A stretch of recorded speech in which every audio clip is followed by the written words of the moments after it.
I am Aditi Saha of Class 6 from Auxilium Convent School, Siliguri, West Bengal, and I am here to speak on the topic Cleanliness is next to godliness.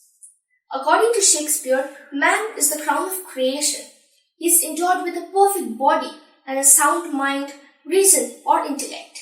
He is also blessed with an exquisite and aesthetic taste and is ever busy in cleansing and beautifying his body and his home.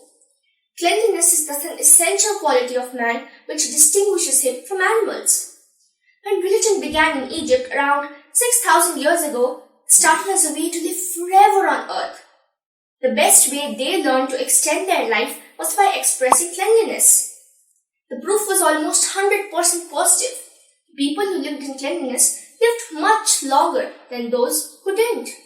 Obviously, the gods favored cleanliness.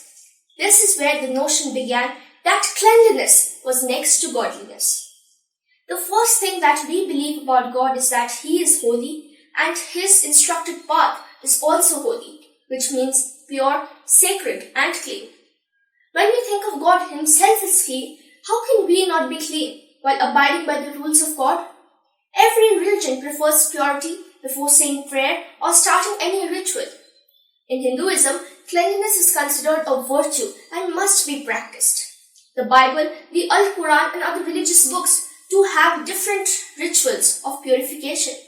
Thus, cleanliness and personal purity is connected to religion and the Creator. Mahatma Gandhi opined that only when both the mind and the heart is clean, it can be considered next to godliness. The importance of cleanliness in our society led to the Swachh Bharat Abhiyan campaign started by the Prime Minister of India, Shri Narendra Modi, on the 2nd of October 2014 to spread cleanliness and make our country neat, clean and beautiful.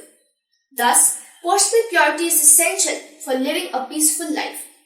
It freshens the mind and the heart and leaves one feeling clean and pure. And because of this close connection of spiritual purity and cleanliness is considered next to godliness. Thank you.